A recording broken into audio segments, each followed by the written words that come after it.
Yeah, hello. In this section, I'll show you how to capture a new working sales. Now, to capture a new working sales, all you simply have to do is click on the working sales menu, click on the add working sales link. It takes you to the section where you can enter a new working sales. First, you have to enter the customer information. If it's a new customer, you can add the customer information by clicking on add new customer. Or if it's an existing customer, you can simply search out their name. In this case, we are using Jonathan Reagan. So once you get their name and their information, next is to select the dates. For adventure, you want to backdate the date at which the service was rendered. You can simply click on date and time, select the date of choice and the time at which the service was rendered or would be rendered. Now once that is done, you can choose your payment type, if it's cash, bank transfer or POS. In this case, we'll go with cash. Next, you select the type of service that was rendered.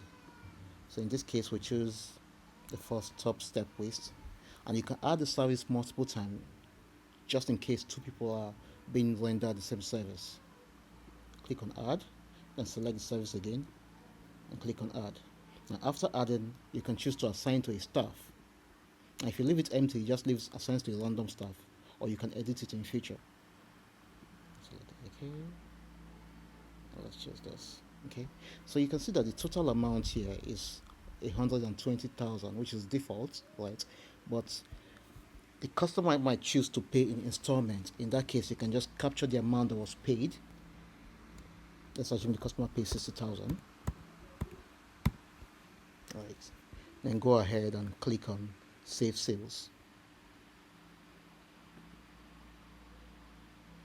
Now, once the record is successfully saved, you will see it on the View Working Sales page with the list of sales that have been recorded.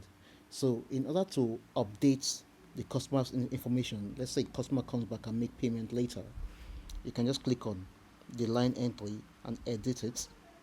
So if you check here, you see that the total amount is 120,000, the amount paid is 60,000, and the balance is 60,000, right?